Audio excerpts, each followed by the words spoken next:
there, and welcome to Canyons Church Online. We're so glad that you're here. Whether you're watching from your couch or your kitchen or on the go, you're a part of our family, and we're grateful to share this time with you. Let's take the next few moments and grow in God's Word together. And remember, you're never alone. Reach out to us anytime. Thanks for joining us, and again, welcome to Canyons Church.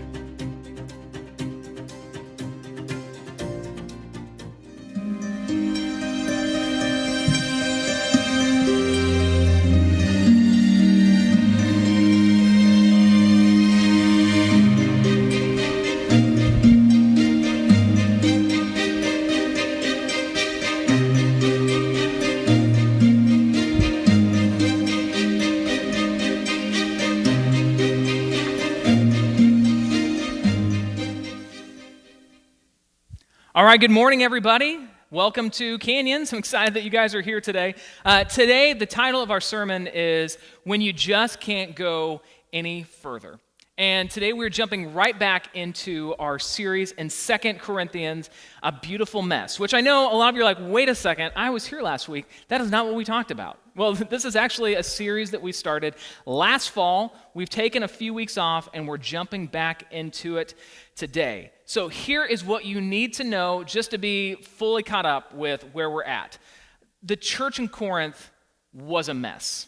They had all sorts of issues. In fact, their pastor, Paul, who wrote 1st and 2nd Corinthians, spends almost the entire book of 1 Corinthians just kind of laying into them. Like, you guys, you're doing everything the wrong way. We need to get this figured out. And so now we're on the other side of that, where he's had to get onto them for some of the things and the missteps that they were doing. But there's still a lot to sort out. And one of the big issues that they're struggling with is that there's this group called the super apostles, a name they gave themselves, by the way.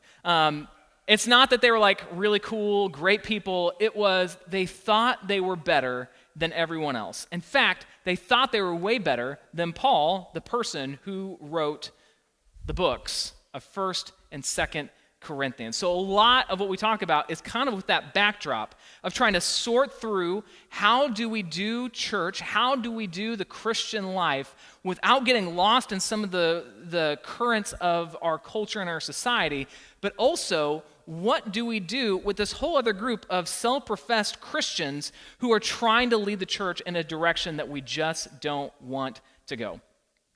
All right, so when I was in college, I was in a program that was preparing me to go overseas as a missionary. And a lot of the program was centered around life in the third world, as well as how to go around the country and beg for money. Okay, that was a lot of what I did. And you can imagine, the school I was going to was probably a little bit more on the conservative side. So a lot of the people that I even went to school with, I always joke they were dressed like they were Mormon missionaries, you know. They'd have the short sleeve white collared shirt with a tie. You know, I like to call it the Apollo 13 look, because if you've ever seen the hit film Apollo 13, you know, everybody in Mission Command's wearing that same outfit. But like I said, you know, the school's a little bit more conservative, so we would hear how people were treated in those Scandinavian prisons, and we think, wow, sounds pretty good. You know, that's kind of where I want to be. And so all this kind of came to head when I got invited by my church's adopted family. So the way that our church worked is there was a lot of college students there, and they would pair us with other families that went to the church, and they were your adopted family. So whenever there was big holidays or you needed to do laundry, you get invited over to their house. So my adopted family said, hey, Memorial Day is coming up in a couple weeks. Why don't you go with us to our lake house? And it changed my life. I mean, these are people, they love Jesus. They were all in with God. They were super involved at the church, and God had blessed them so much. And so I'm now contrasting my life with theirs.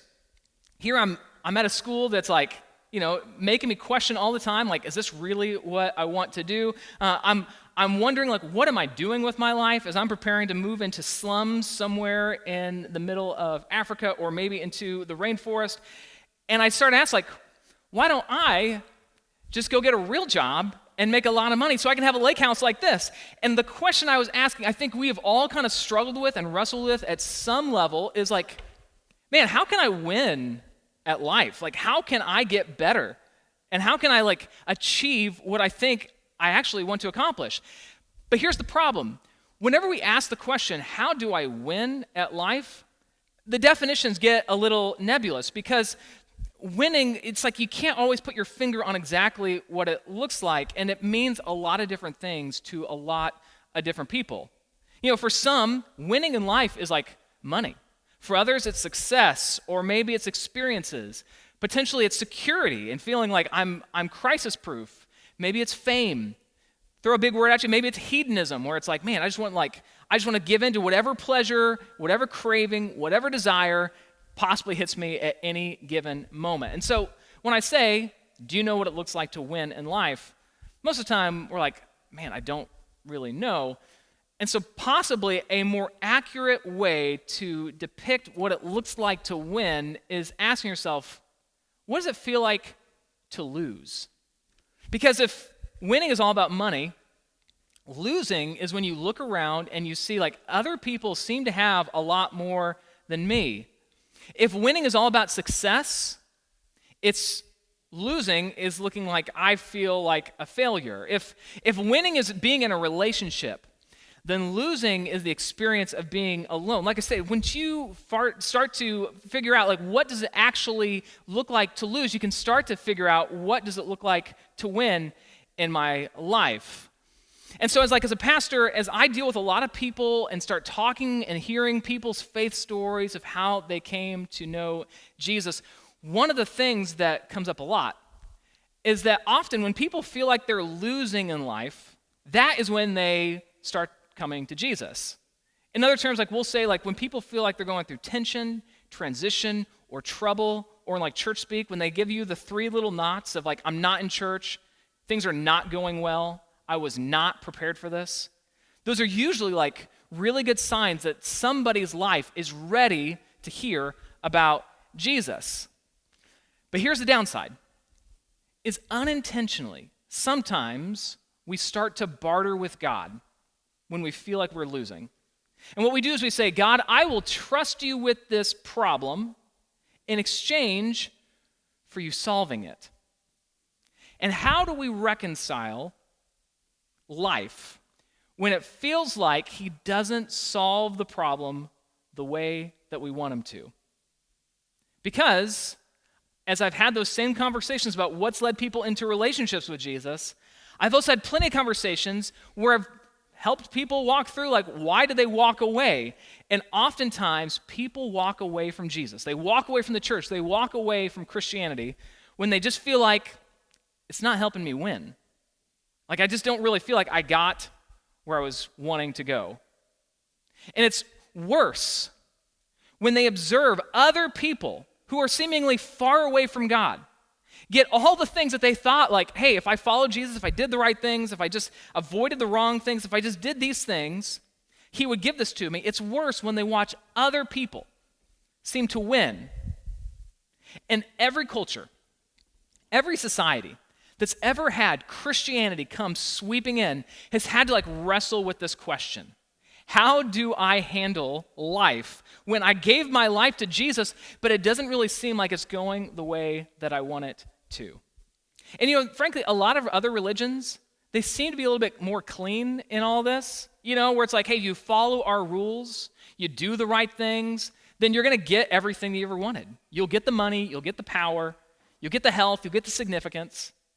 And then frankly, if you break our rules, if you anger the gods, if maybe you offend somebody who is, a little bit more pious and a little bit more holy than you, then that is when you're going to receive weakness, sickness, and you will be forgotten.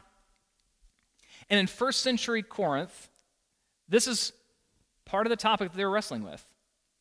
And of course, it's complicated because for Christianity, we would say, it's not built on just following all the rules, that there's an element of grace, and God will forgive you for anything you've done, and that you receive good blessings and good things even when you don't deserve it. And so when the church in Corinth heard this. Like I said, the first letter that Paul writes is dealing with the huge mess. And part of this mess was caused by the fact that they thought we can do whatever we want. And so you had a church that was drunk a lot. They had a bunch of wild parties. They had very loose sexual standards. And Paul has to write them this letter of here's how you stay faithful to King Jesus, and here's how you live life differently, even though grace is still a reality in this. So what do you do, though, with a faith that leaves you on the other side, where you commit yourself to him, you do what he asks you to do, you're not just able to get away with whatever, but you're not promised that you're going to win the way that you think you should? Like, imagine for a moment that you had a leak in your house, and you come to me and say, Matt, I got a leak in my house, which this is the right time, if you know anything about my life right now. This is the right time to ask me this question. But you come and say, hey, I got a leak in my house. What do I do? And I say, hey, you should call Paul's plumbing service. Call Paul. He'll take care of it. And you ask me, like, Matt, what's Paul's plumbing service going to be like? And I say, oh, it's going to be great. He's going to be there. He's going to be attentive. He's going to be very professional. And here's the best part. He's not going to charge you anything. But then when you ask the question, like, well, does he solve the problem? Nah, he doesn't do that. Like, it's just, the leak will still be there tomorrow, but, don't worry about it. It'll be all right. You would say, that's not a good recommendation. That's not a good plumber. And the thing is, like, this is how a lot of people interact with Christianity. They're like, I got all these problems. I need these things I need God to fix. And Christianity says, bring your problems to us. And some people, they have expectations. I bring my problems to God, and he's going to solve them the way that I think he should. And what do you do when on the other side of those problems, religion just doesn't seem to be working for you? Now, here's where it gets complicated. Remember those super apostles I was talking about? So there is a group that's in Corinth, and they're going to the church, and here's what they're telling them. Guys, you can have both. Like, Jesus can work for you. Like, you can be saved by faith, you can have grace, you can have all these good things, and listen to this, you can still be blessed beyond measure. Religion can still work for you. You shouldn't have to suffer. He can work for you. And you know what? Here's the thing. 2,000 years later, many of us, we feel the same way. We start thinking, well, yeah, it should work for me. And when it doesn't, that's when I walk away. And I have this conversation so often. It's like, yeah, I believed. I was with Jesus, but then I went through some heartache. My wife left me. My kid died. I lost my business. I didn't get the promotion that I thought I was supposed to. Or like the church split. The pastor ended up being a creep. I couldn't reconcile how there could be so much suffering in the world. Jesus did not work for me. And it just seems like other faiths, other religions, other even versions of Christianity, if you want to call it that, they just seem to be more logical and they just seem to fit better because I can have Jesus or I can have whatever, I can have inner peace and it still works for me. And this was the accusation leveled against the author of 2 Corinthians. What they do is they would say, Paul, clearly Jesus does not work for you. You know how I know? Look at you. Always an A+ debate tactic, by the way. If you ever want to win a debate, just say, oh, look at you, right? I mean, like, it always seems to win. But here's what they were saying. Paul, you are hated, you are poor, you are always getting beaten up and thrown into jail. Other parts of the Bible, this is the accusation. Paul, you are ugly. Nobody likes to listen to you talk. If you just had one of those things, if you're just either good-looking or well-spoken, we would pay attention, but you're neither of those. So why would we care what you think? And what Paul's response in 2 Corinthians chapter 4 that we're talking about today is, I think, one of the absolute best explanations of what makes Jesus and following him the way that he wants us to better than any of the alternatives. Here's where it starts today. It starts off in verse 7 of 2 Corinthians 4. We now have this light shining in our hearts, but we ourselves, we're like fragile clay jars containing this great treasure. This makes it clear that our great power is from God, not from ourselves. And as we read through this chapter today, we're going to see there's a lot of contrasts. In fact, just right off the bat, there's light in a very dark place, your heart. There is a great treasure in a worthless vessel, us. There is great power from God manifesting itself in great weakness, i.e., us, ourselves. Now, this doesn't always really jive with us. I believe this is true 100%, but we don't always want it to be true. And if you want to know why is this the case, well, if you were to go all the way back to the beginning of beginnings, you would start to pick up on some of the themes of humanity and why we reject that type of thinking and thought process so easily. See, in Genesis chapter 3, we read the story of humanity's beginnings and how we reach this place of brokenness. In the first 2 chapters of Genesis, God creates the world. The world is perfect, and it is awesome. But just a cursory look around the world right now, you would say, that's not necessarily true anymore. The world is broken. Things break. We break. All of these things are true today. So what happened? Well, our very first parents, Adam and Eve, they were shown a fruit and told, do not eat of this fruit. But they do it anyway. And why? Because the temptation was, if you can eat it, you can become like God. And whether you admit it or not, you are the children of Adam and Eve, and you want to put yourself at the center of the universe. You want to be the center of glory. You want to be the one who gets the attention. And what we do is we don't say it like that, we say it like this. I want faith to work for me. I want to win.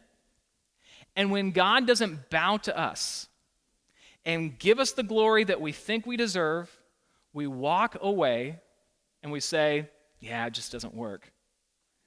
But 2 Corinthians chapter 4 makes it very, very clear. You are not the treasure. You are simply the vessel of the treasure. The power does not come from you. You are not the center of the universe. And frankly, this is good news. Jesus is the ultimate treasure. His whisper levels mountains. His intent produces galaxies and stars. He is grander and more majestic than anything we could ever imagine. He said, let there be light. And even before he did, and he put all of the incredible stars in the sky, he knew you and he loved you. He bestows forgiveness and grace even when you don't deserve it. He is our king and our sovereign over our lives. But we don't always treat him that way.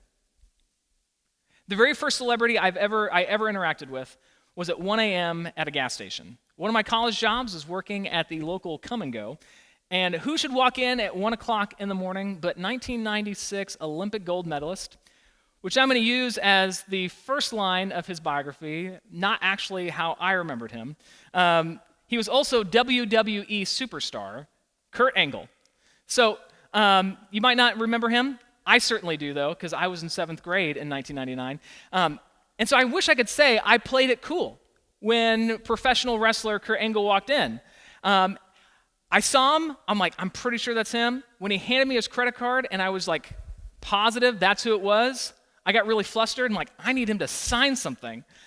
But I didn't have anything, so I literally print off a little bit more printer paper, and I'm like, hey, would you mind just signing this? He's like, hey, man, I need some ice for my back. And if you've ever bought ice from a convenience store, you know that's the most expensive ice you can ever buy on the planet. But you know who didn't have to pay for ice that night? Kurt Angle, right? I made sure he got it for free. And I did it, you know why? It was a thank you for beating Stone Cold Steve Austin at WrestleMania in 2001, right? It's just, I couldn't help it. I just this dude is awesome. But here's the problem, is that when I'm giving more respect to a grown man in his underwear, beating up on more grown men in their underwear than I ever do Jesus, all right, I've got some priority issues. But when I put Jesus in his right place, things begin to change. And just test yourself, how often do we just treat Jesus as if it's secondary, or if it's normative, or it's just, It's just the most average thing, and he's the most average person on the planet. But when you see Jesus for who he is, the treasure resting inside of us, he starts to reshape your values. He gives purpose to your mundane. He redeems your sorrows. He even defangs death. He receives glory from our shortcomings. What he does is he brings light in the darkness. Well, here's how the chapter starts.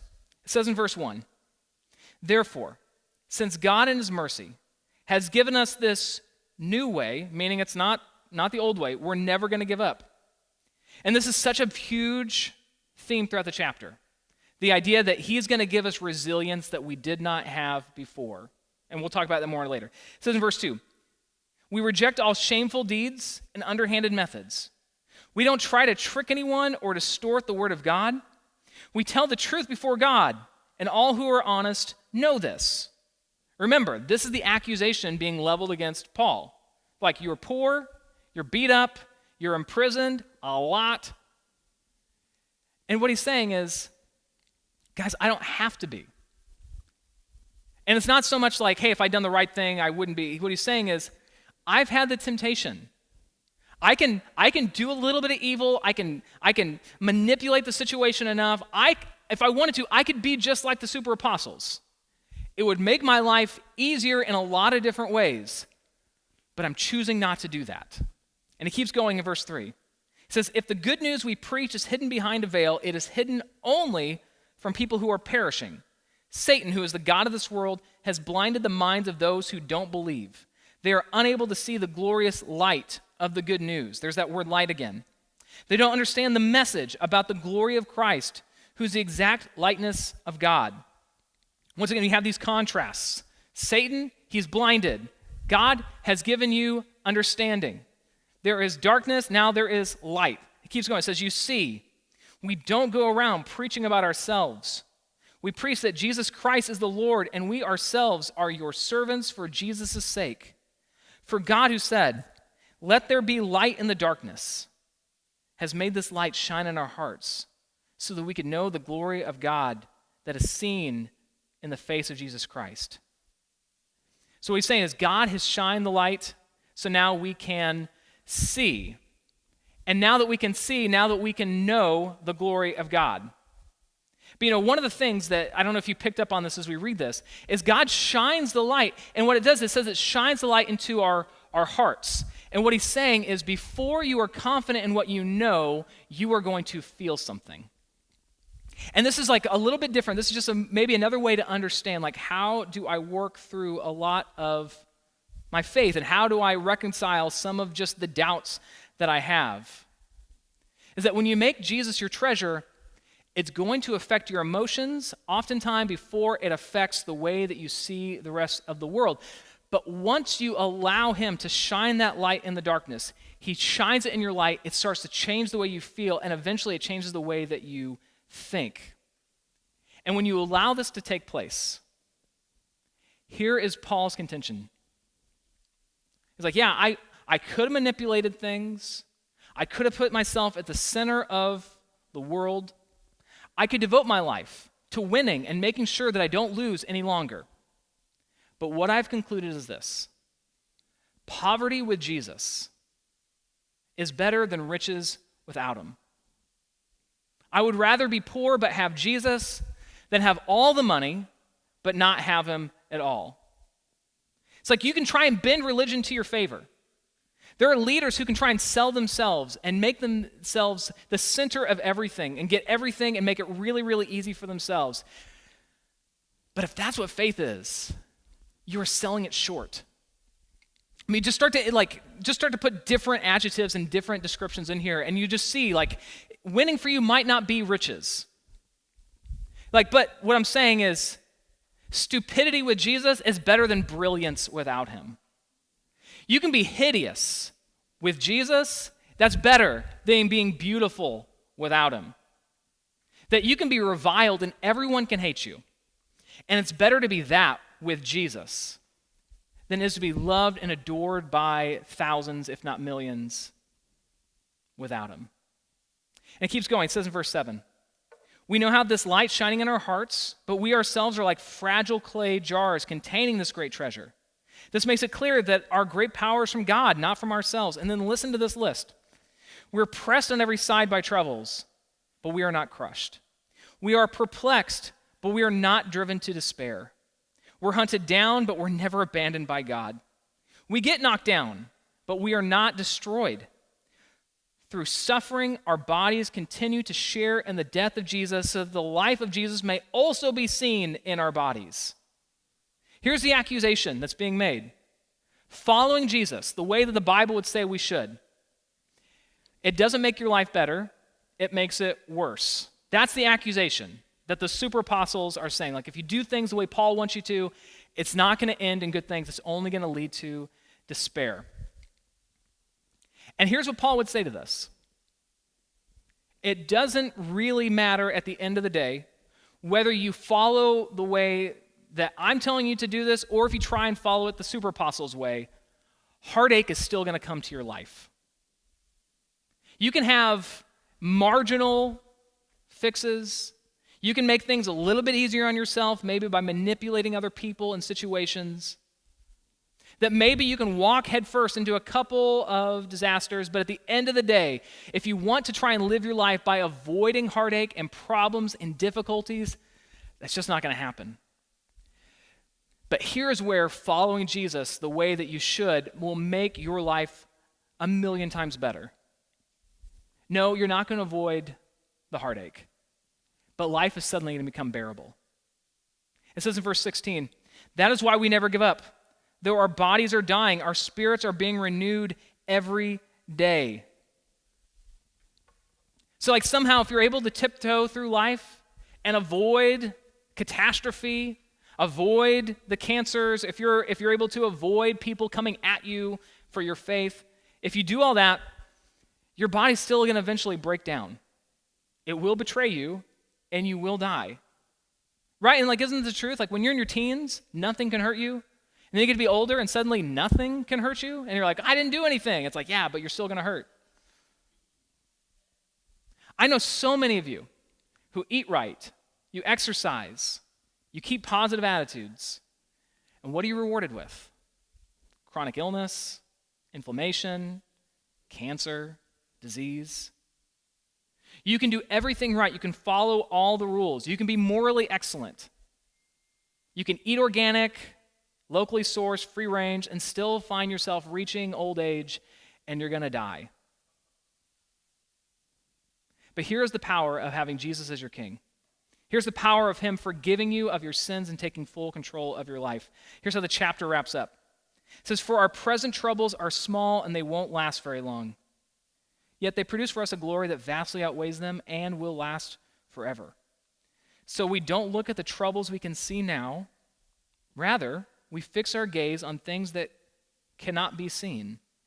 For the things we see will soon be gone, but the things we cannot see will last forever.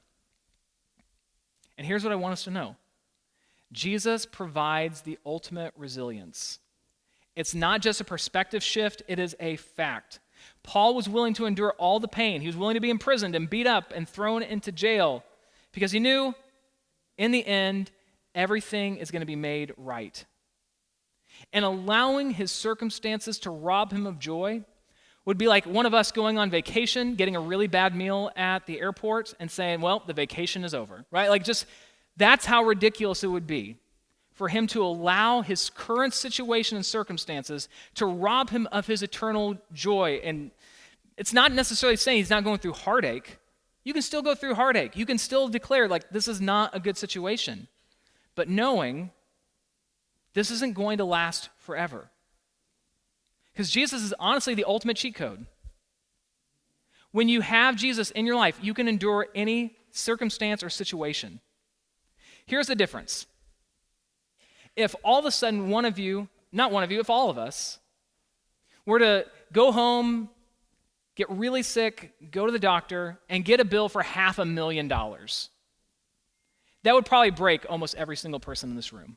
at some level or not. Like, you're either dipping way into your savings or you're declaring bankruptcy and you're going to have years of trying to dig yourself out of it, right? Like, $500,000 is nothing to sneeze at.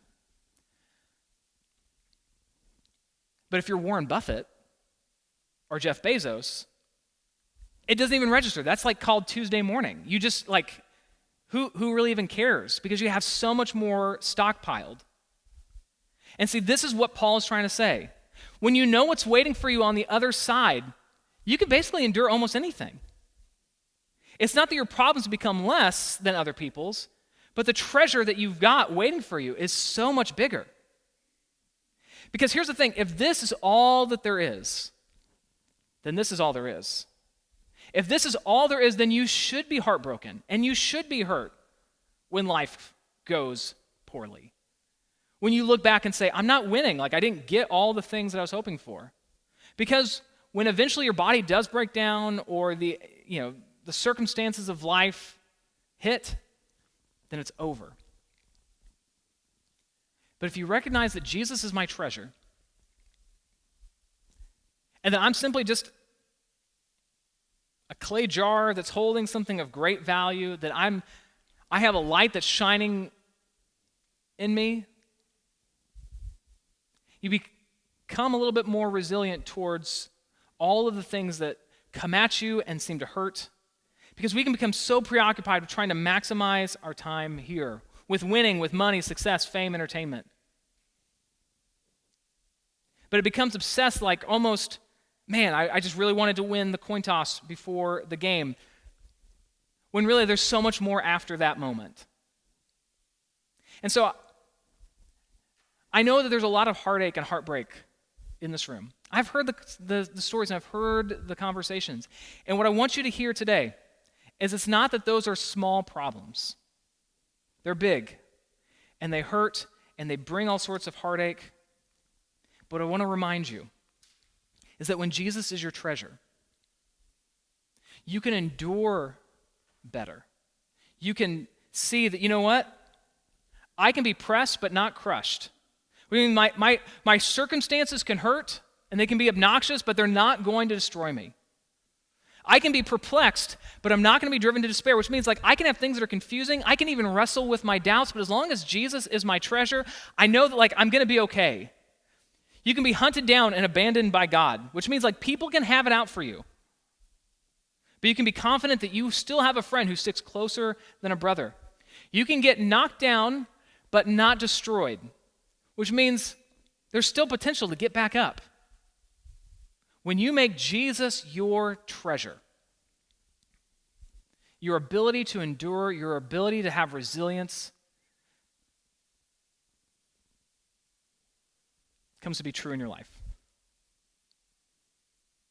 And so let's remind ourselves that this is not all that there is. You have a hope that lives beyond this moment. You have a life after this.